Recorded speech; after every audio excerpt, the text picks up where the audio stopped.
Hello and welcome. My name is Jonathan Crabtree. I'm a mathematics historian and researcher based in Melbourne, Australia. And this talk is to my friends in New York State who are members of the Association of Mathematics Teachers of New York State. My apologies for not being able to give this talk live, but I hope that you enjoy this video. So this topic, as you know, is how science simplifies and supercharges elementary math teaching and learning. So let's get on with it. One of the things that I did is I ran a Twitter poll, and in that poll I asked a question: what should school kids be taught today? Should they be taught math laws contrary to simple science laws? Or should they be taught math laws consistent with science laws? Because in theory and reality are the same, but in reality they are not. So in theory, -1 multiplied by -1 equals +1 via laws and rules. And here, as you can see, is an example of such laws and rules. And if we look to the standards for New York State, we can read the additive inverse and distributive property are used to show that -1 multiplied by -1 equals +1. And yet kids everywhere struggle with theory. And in reality, it's so much simpler than this. In reality, it's so simple we can explain -1 multiplied by -1 equals +1 5 years sooner in grade 2. Because science simplifies and supercharges math. So here we've got a long road ahead of us when we embark on our journey, off to a beautiful Australian sunset. And I took this photo in the Northern Territory and plonked a long road in front of it to give you an idea. So let me ask you about something I found in the 7 Habits of Highly Effective People. If you've read that book or you know of it, have you heard of the second habit of highly effective people? It's all about starting with the end in mind. So we've got to begin with the end in mind. And so why on earth would we want ever to see this? We don't want it to end in lifetime low self-esteem. We don't want that road of learning to end there. What we want is years of joy, prosperity, high self-esteem, and computational creativity in an AI world. That's where we want our mathematics teaching to end. And so, as you can see, here are children who may well be seeking careers in the future to do with quantum computing or managing AI designers. The fact that we teach multiplication and division via hand-based column pedagogies is very strange, because nobody in the real world today ever does calculation except by voice command or by computation, or perhaps even with a click of a photo. So should we waste perhaps years teaching children to manually calculate through algorithms that are no longer needed in the real world? And if we lessened the emphasis on that, what if we improved our foundational thinking? That's what I am interested in opening up in this conversation. So I'm currently focusing in India, where I'm developing an entirely new curriculum called Podometic, and it's Indian mathematics, or Bhartiya maths. And I'm doing this because I believe that that's my calling, to help as many children possible understand the foundations of maths. So it's lovely to be here in New York after having taught as many as 550 children at a time in one class. as you can see here in West Bengal. Perhaps you may not be used to having classrooms pretty much in slabs of concrete for the walls with no air conditioning, and yet that again is what is quite often expected in India, and this is perhaps quite luxurious compared to many schools. So let's stop for a moment, and I'm just going to say, if we want to know where we're going, it helps to understand where we've come from. So let's have a look for a moment at the Royal Arithmetic Highway that we've been travelling for the past pretty much 2,500 years. Towards the left, if we imagine that this is a direction of time, we began our Royal Arithmetic Highway journey from philosophy and geometry.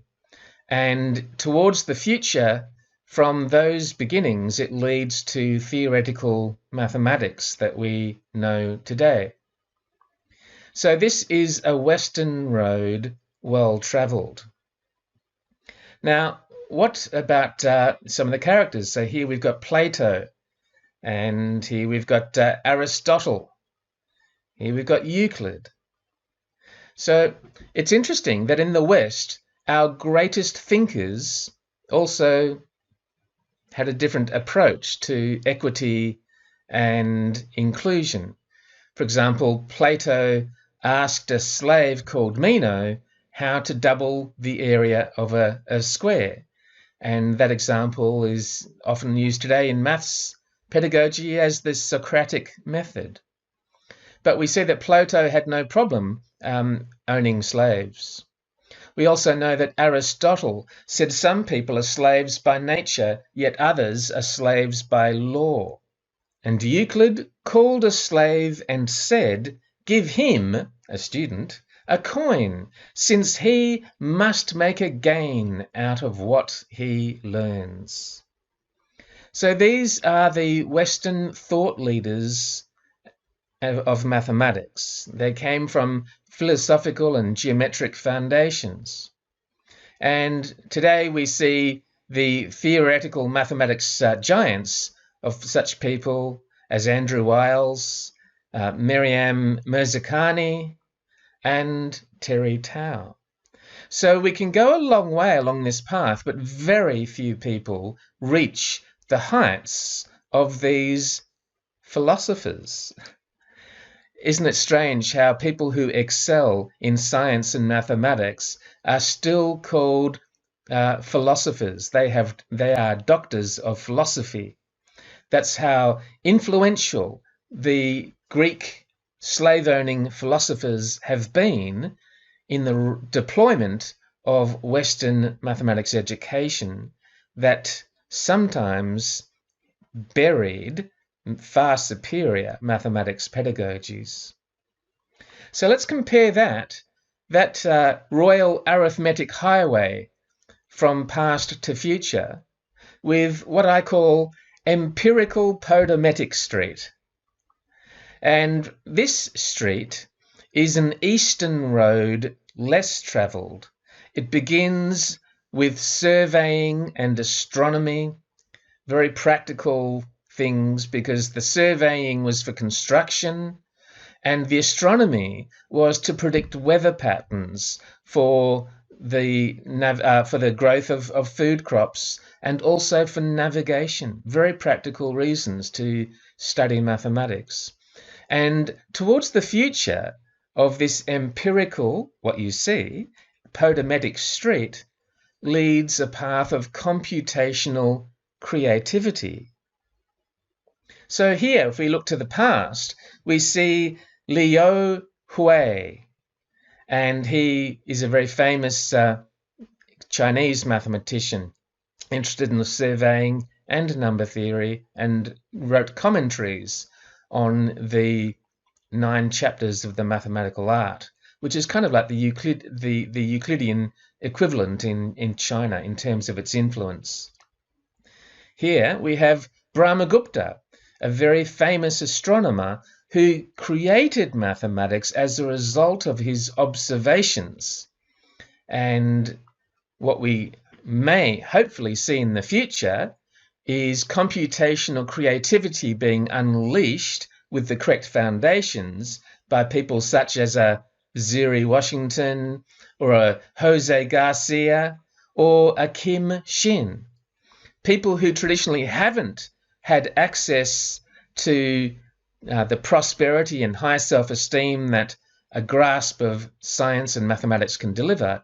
I see my curriculum of podemetic leading to new outcomes for hundreds of millions more people than have been able to achieve those in the present. So if we just look back at history again, we see that the Roman numeral system was base 10 without positional notation. And here we can see that 1989 is much easier to read than those Roman numerals. So the Roman numerals were superseded by India's positional system with 0 as a placeholder. Yet India's laws of 0 were not included in the update. So the pattern from the factory floor arithmetical education of millions of children in countless countries over countless years is primarily immunity from joyful play, curiosity, creativity, and psychological wellness. So for many, if not most, our school's arithmetical education foundations result in dis-ease, fear, failure, anxiety, and lifelong low or lower self-esteem. So before they get to school, nearly all kids enjoy counting and playing with numbers of objects. So why does school math make so many children cry? What's going wrong? Theoretically based foundations of arithmetic are incompatible with reality-based real-world foundations of science. What we get is cognitive dissonance.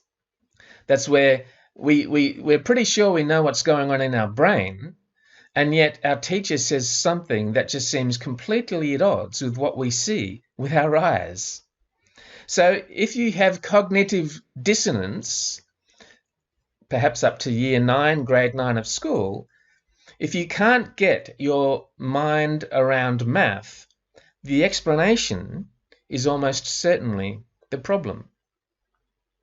So my math teacher said, "Don't worry about math, Jonathan. It's only confusing if you think about it." And I was very confused by mathematics because I was a slow learner, yet what I found out later on is I'm a very deep thinker. And those deep thinking is not appreciated in school, where everything is all about superficial speed and rote memorization rather than deep understanding of the concepts. So for many years, I thought I was very stupid because I struggled at school. I actually repeated a year of school when I failed mathematics. And yet years later, I was tested to be found in the top 1% of the population for mechanical reasoning and the top 1% of the population for verbal logic. So despite that, I really struggled with mathematics, not because I was stupid, but because I was smart. And I suspect that millions of people who struggle with mathematics are not lazy.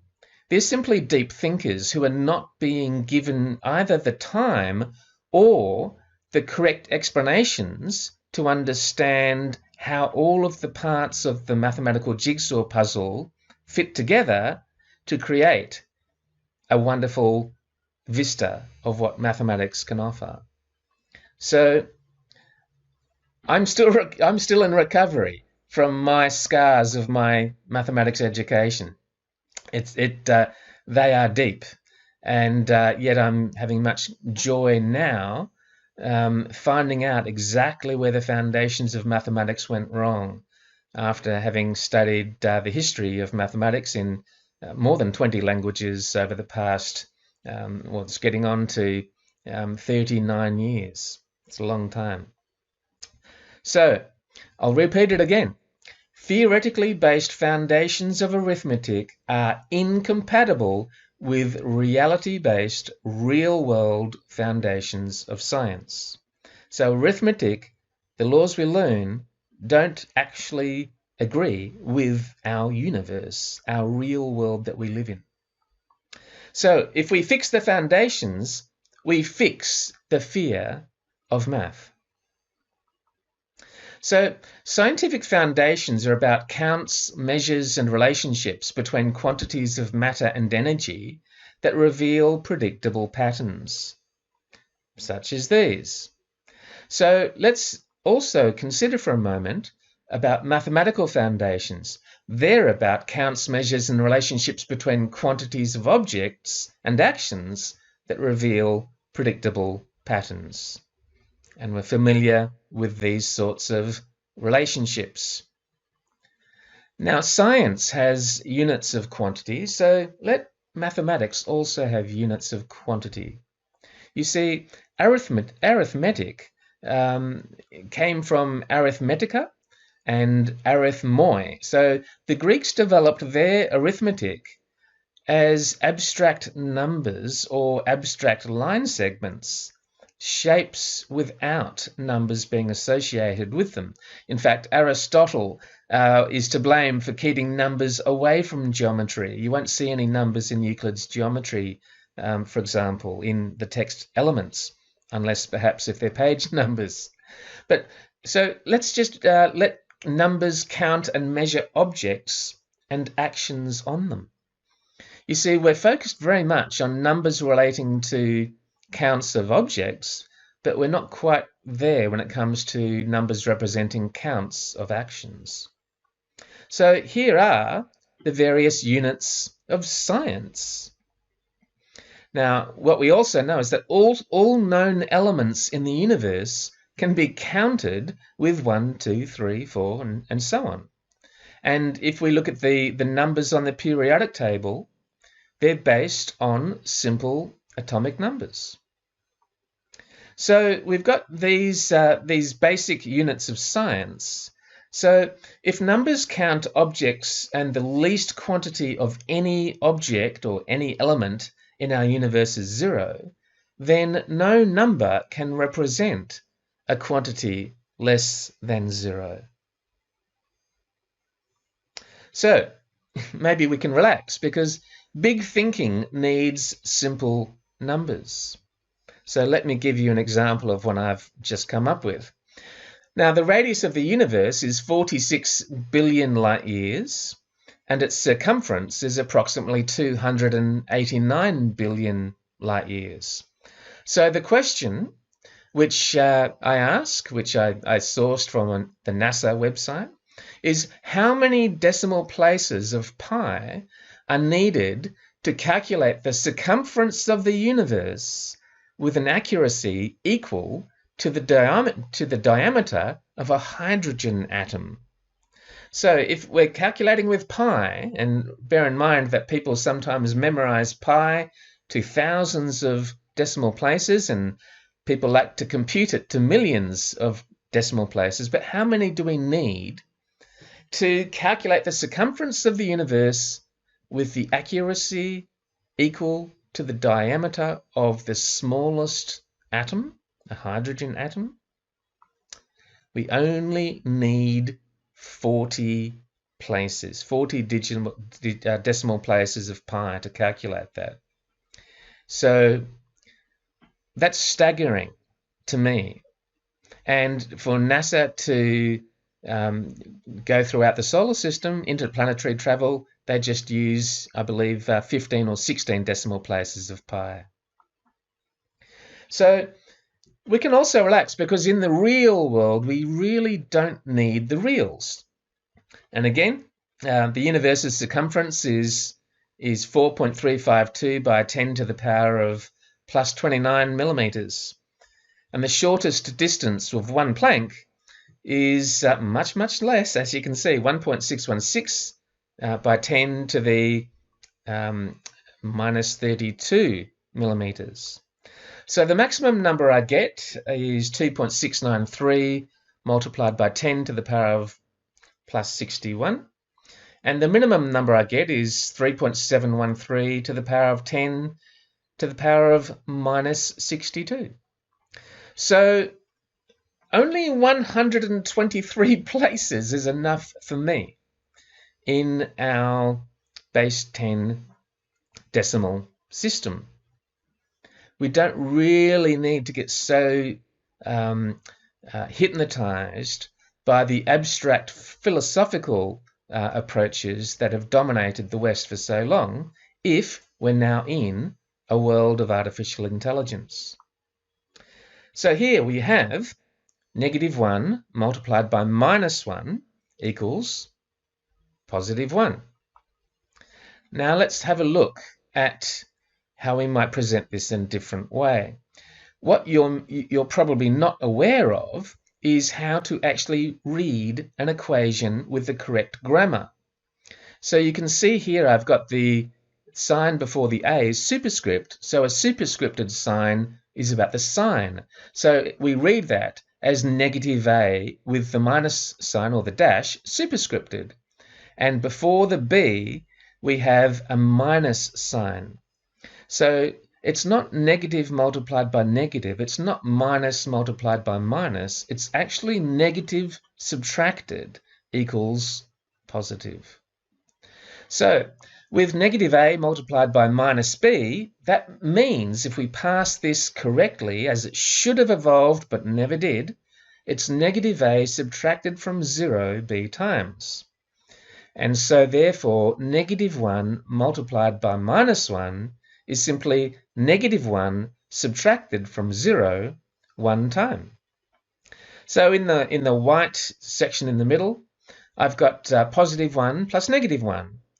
And I've got a graphic for that as well. So we have a representation in the white middle band of 0.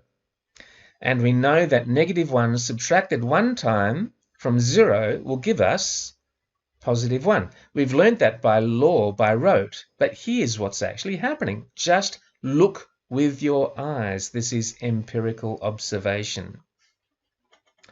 So we remove one negative from 0 and one positive remains. So there we've got 0, take away -1, and we have +1 remaining. So that's the approach that I call podemetic, which is Eastern, based on ancient China and ancient India, in particular ancient India. And we can compare the approach of Eastern podemetic with that of Western arithmetic. We can see that we can start to get the correct concepts locked in that simply have not been taught to children yet, strange as it may seem. And so here I present a different number line, a symmetric double line, where we have two arrows going in opposite directions from a 0 midpoint. And I call these the B lines to represent basic numbers, because the universe is built with discrete basic numbers of elements and particles.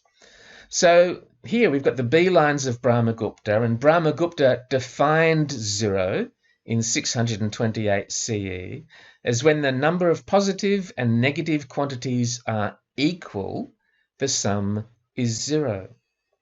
So the numbers to the left of 0 don't represent quantities that are less than 0. The quantities to the left of 0 represent quantities that are equal and opposite to the numbers representing quantities to the right of 0.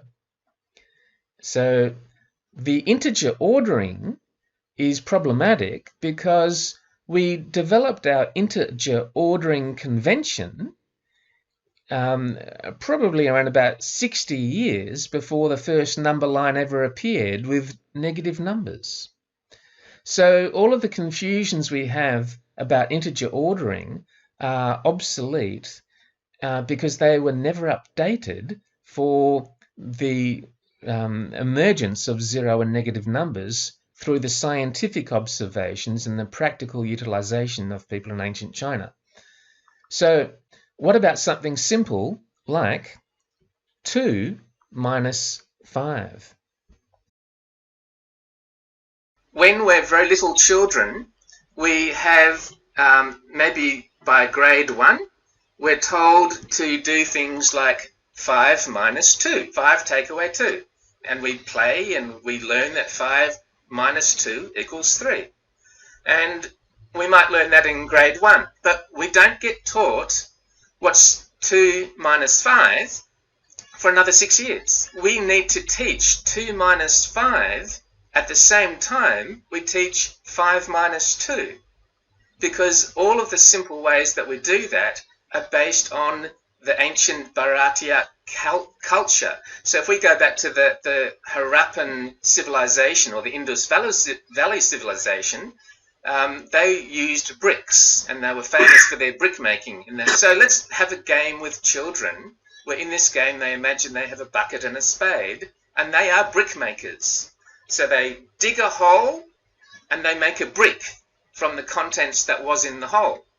So for every brick there is one hole. Now let's assume in this game those children have got 2 bricks, but somebody wants to buy 5 bricks. They want to take away 5 bricks that day, but the child's only got 2. So what does the child do?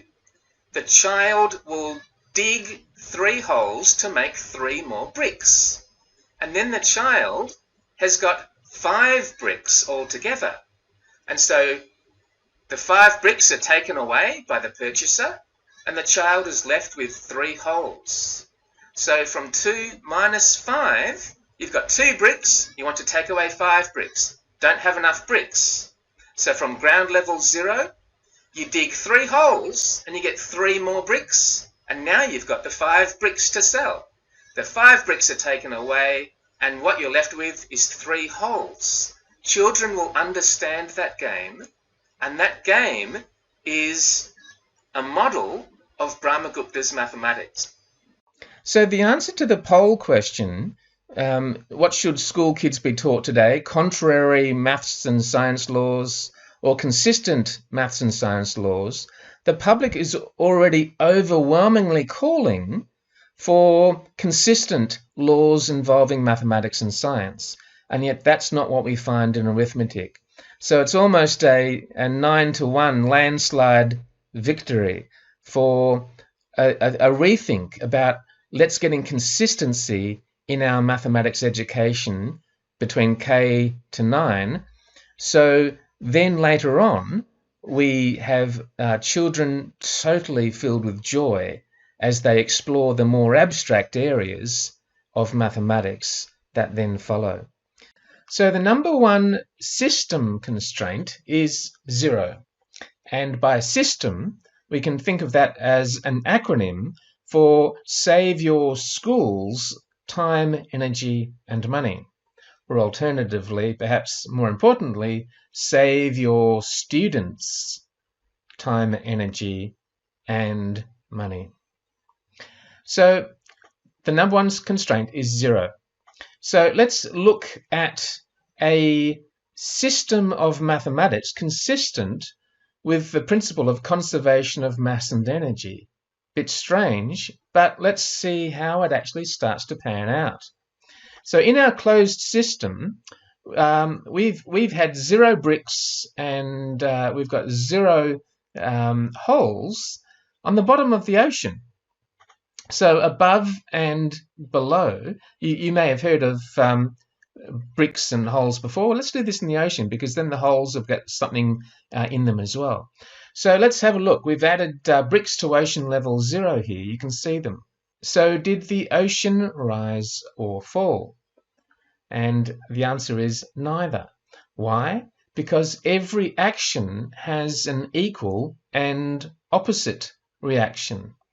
And this actually parallels with podemetic, in which every podemetical operation has a simultaneous equal and opposite operation going on at the same time due to the principle of conservation of mass in the closed system.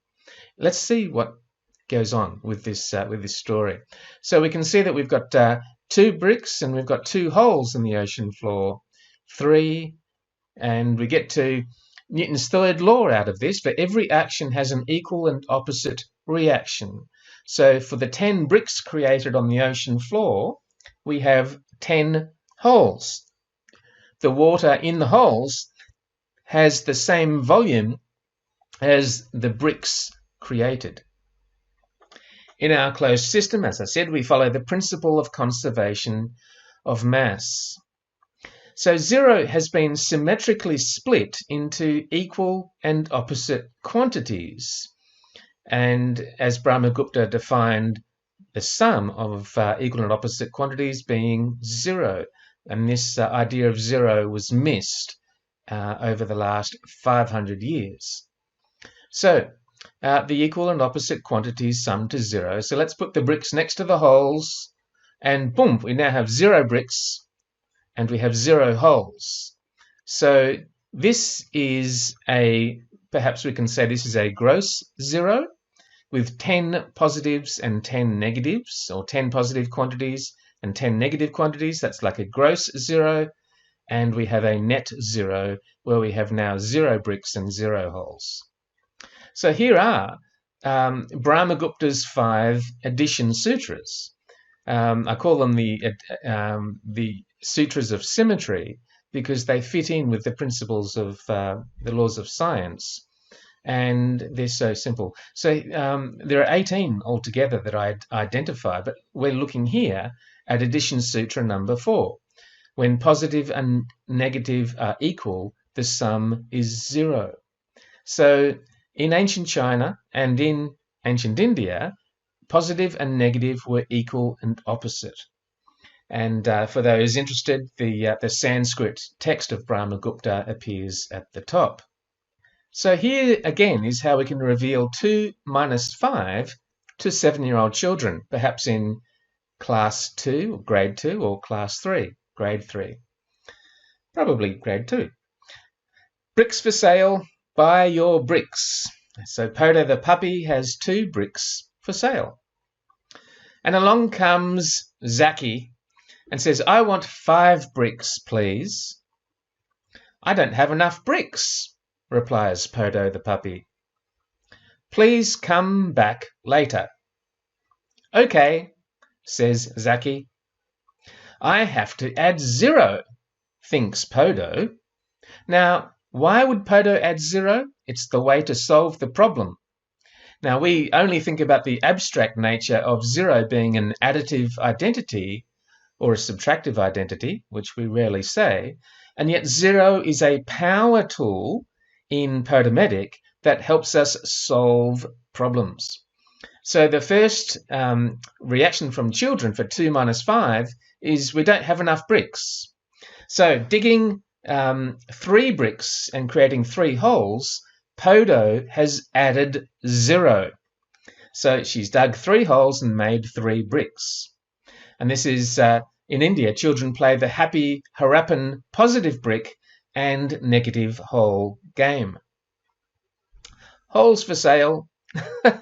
So Zaki can go off with the 5 bricks, and what you see after the 5 bricks have been taken away is Podo now has 3 holes. So in this story, in this sequence of cartoon images, we see that we have 2 bricks or 2 positives. We want to take away 5. We don't have enough. So we dig 3 holes to make 3 more bricks, and we still have a net 2 in this illustration because we've got 2 positives or 2 bricks plus 3 bricks and 3 holes.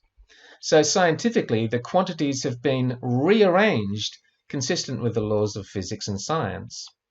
We take away the 5 positive quantities and the 3 negative quantities remain. So 2 bricks minus 5 bricks will result in 3 holes, or 3 negatives, or negative 3. And there is Podo the puppy having fun in her playground 0 with 10 bricks and 10 holes. So where we've come from is the world of arithmoi, or abstract numbers with no units. And the Greek word arithmetic originally was all about number theory. And that sort of split into arithmoi, which is abstract numbers, and arithmos was the Greek term for numbers associated with units of quantity. So what happened is that the ancient Greek philosophers and slave owners greatly influenced the British Empire. And they greatly admired people such as Pythagoras, Plato, Aristotle, Euclid, and Nicomachus of Gerasa, who wrote an introduction to arithmetic, which is about number theory, different to what we think that arithmetic means today.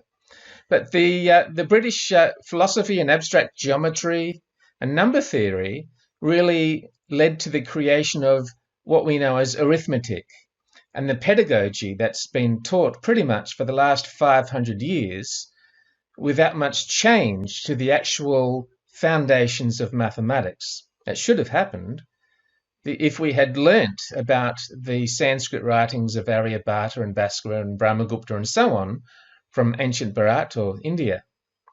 So we can see that a bottom-up approach as opposed to a top-down approach means that we should have followed the astronomy and practical geometry of people like Bodhayana, who came up with the Pythagorean theorem, as we know it, a squared plus b squared equals c squared, centuries before Pythagoras. It should be called the Bodhayana theorem, not the Pythagorean theorem. So if we had followed Bodhayana and Aryabhata and Bhaskara and Brahamgupta, the pedagogy that would have emerged would have been consistent with the laws of science. And that's what I've been doing for more decades than I care to admit, to create podemetic as a replacement system of elementary mathematics for arithmetic. And that's what I've been focusing on in India over the last 3 or 4 years.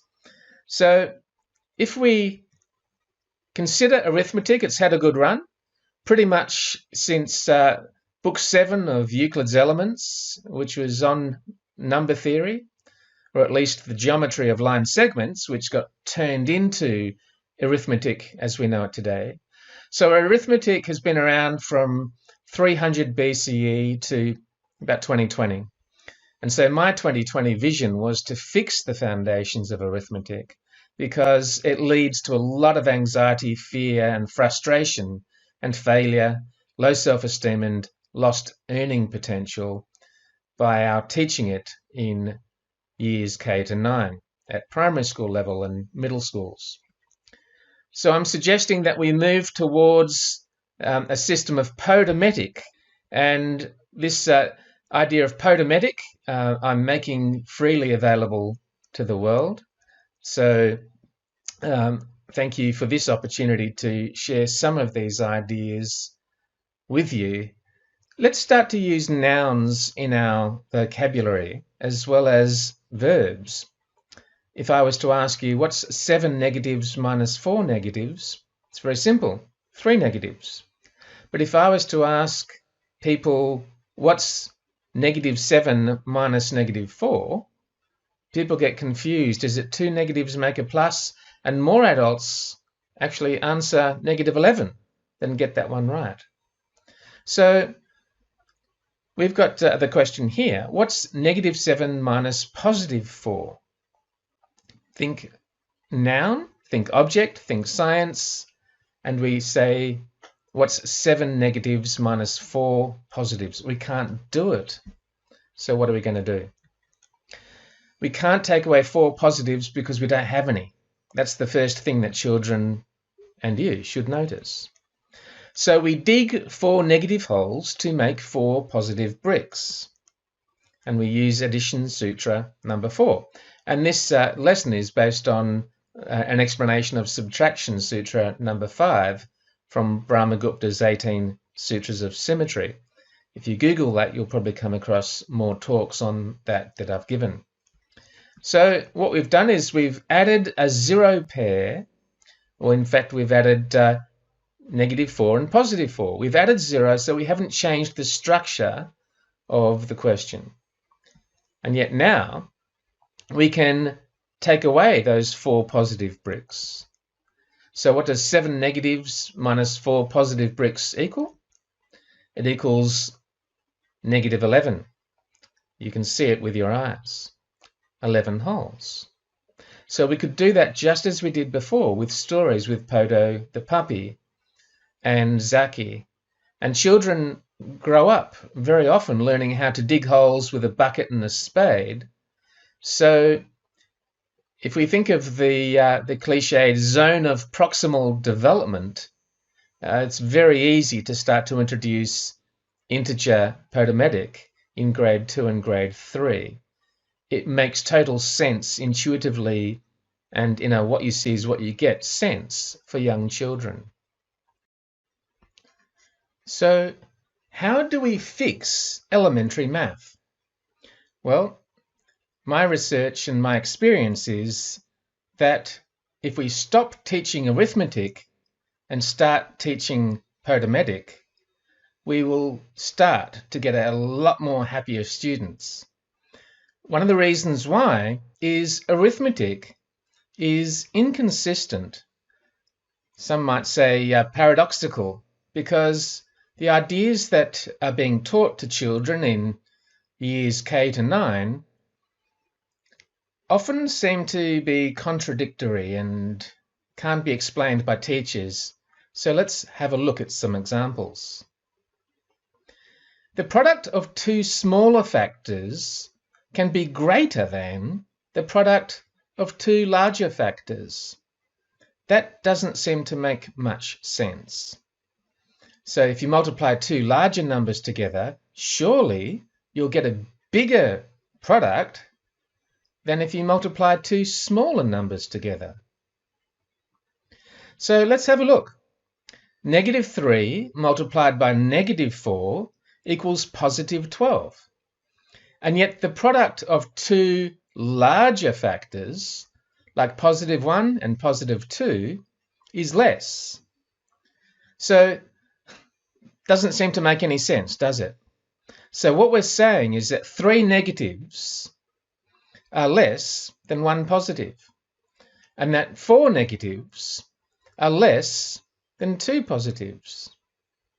But here's how you can tell what number is larger. You add the 2 together if they're opposite signs, and you see which one is the winner. So 3 negatives and 1 positive, if you combine them, gives you a negative answer. So 3 negatives are greater than 1 positive. It's like you've got 1 brick and you put it in a hole 3 deep. Well, after that, you're still going to have a hole, and it's going to be 2 holes deep. And 4 negatives are greater than 2 positives for the same reason. So ask yourself this question. We're taught that -3 is less than -1. And yet, how are 3 negatives less than 1 negative? It doesn't make sense. And students have been asking their teachers these sorts of questions for hundreds of years. But the teachers somehow manage to evade the question and dance around the subject, because for the simple reason they can't admit that either A, they don't know, or B, they just have to agree with the student.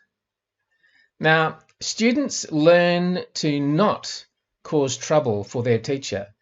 Students will change their behavior so they don't upset their teacher.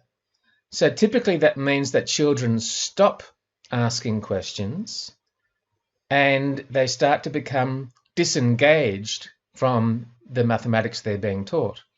And from being disengaged, they lose interest, they start to fear and fail mathematics, and it becomes a vicious cycle. So Fractions, let's go to another example of inconsistent arithmetic.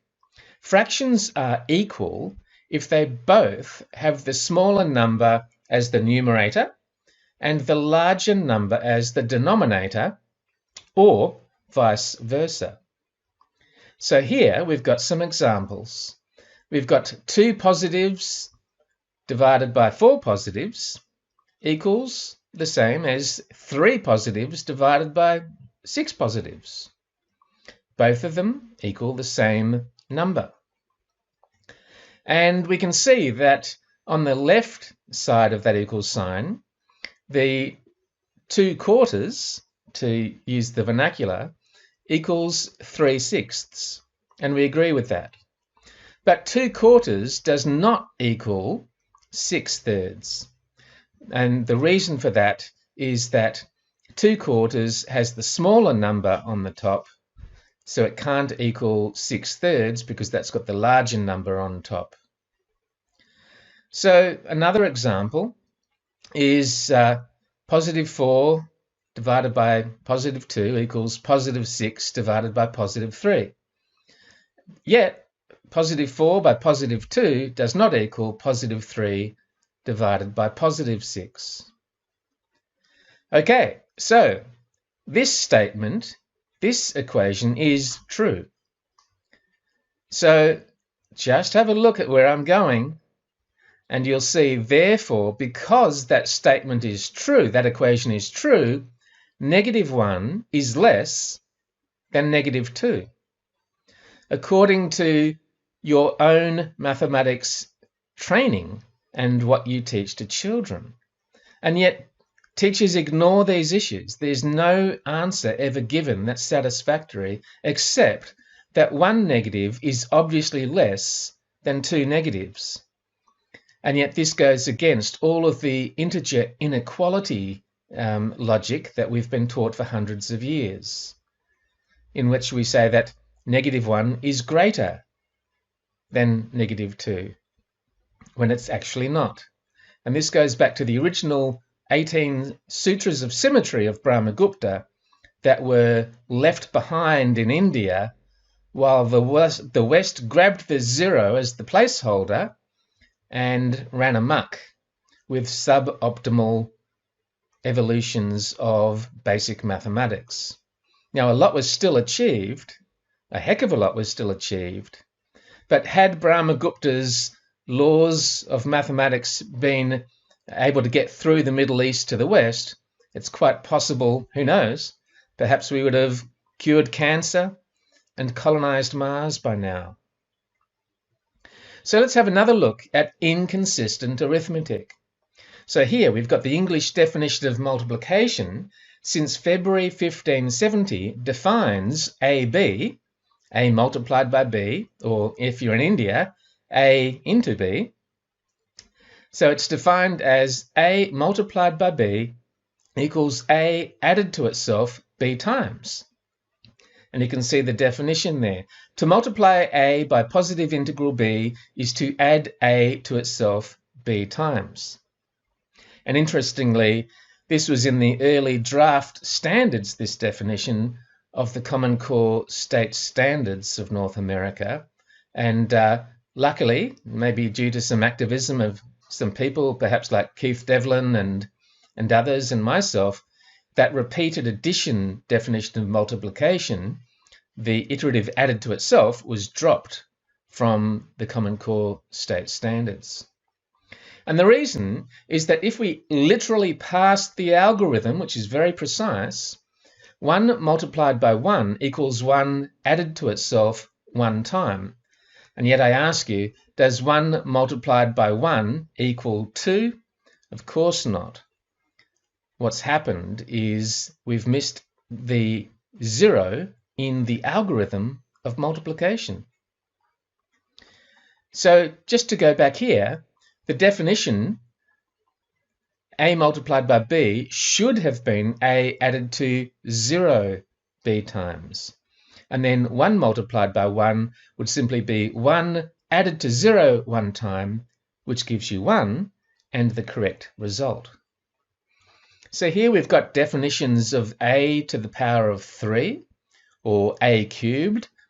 And here what we see again and again and again is pretty much that a to the power of 3 is a multiplied by itself 3 times. 3 times, 3 times, 3 times, 3 times, 3 times. You get the idea. Or do you? Because if we look in other dictionaries and maths books, we see that a to the power of 3 is what you get when you multiply a number by itself twice or 2 times. So if we turn to dictionaries of mathematics, we cannot even get agreement over something as simple as a to the power of 3. It's just crazy stuff. And here, from Wikipedia, we can see in 2 different places, one definition is the cube of a number n is this number multiplied 3 times by itself, and somewhere else it's to determine the result of multiplying by itself twice. So you can't rely on information that you find on the internet. And the correct definition, algorithmic definition of a to the power of 3 is actually 1 multiplied by a 3 times in succession. So 1 multiplied by a, multiplied by a, multiplied by a. That will give you the correct numerical answer. And in case you're interested, a to the power of minus 3 simply becomes algorithmically 1 divided by a 3 times in succession, 1 divided by a, divided by a, divided by a, and so on. Because what exponents do is they simply move the base either left if the exponent is a growth plus number, or it moves the base to the right if the exponent is a minus or a subtractive exponent. So what we really have with exponents is a little similar to computers doing bit shifting, either left or either to the right. And an exponent with a minus sign in front of it is of course not less than 0. It's simply a count of how many times the base is shifted to the right. So here we've got inconsistent arithmetic again from the dummies books. And here we've got a cube root, a number that can be multiplied by itself 3 times to get a given number. Or the cube root of 8 is 2 because 2 multiplied by itself 2 times is 8. So even dummies books, which you might be tempted to resort to from time to time, are a hodgepodge of inconsistencies because nobody has done the audit on the evolution of our mathematics definitions and algorithms, and that's one of the things I've been focused on doing. Because if we were to program an artificial intelligence avatar, we would need to program it with exactly the right algorithm, or else the code will break. And many of the laws and rules of mathematics that have emerged over the last 500 years, believe it or not, are simply workarounds and bug fixes for incorrect definitions and algorithms and understandings. So we need to fix British arithmetic, which was spread throughout its colonies and settlements, and to infect the world with inferior understandings of maths, courtesy largely of the Renaissance, where they went backwards in time. They didn't go forwards, they went backwards to the ancient Greeks of 300 BCE to then create their arithmetic, as opposed to going to India, which was 1,000 years more advanced in the 7th century with its mathematics of zero and negatives than ancient Greece. So let's look at the incomplete arithmetic. So we've got a question here. Why is division such as positive 12 divided by negative 4 unexplained? You don't see this explained in textbooks or school curricula. the only way you'll see this is if people resort to laws to dance around the fact that there's no real explanation to be had. So I've got here the quotative repeated subtraction model fails. Because if we've got positive 12 and we repeatedly subtract negative 4, well, 3 times, well, then we get to positive 24. We're never going to get to 0 as a result of following the repeated subtraction algorithm. So the partitive model, the alternative, the equal groups model, also fails because you can't split 12 positives, or positive 12, into negative 4 equal groups. That makes no sense either. So dodging division to discuss abstract sign laws of multiplication is simply bad pedagogy.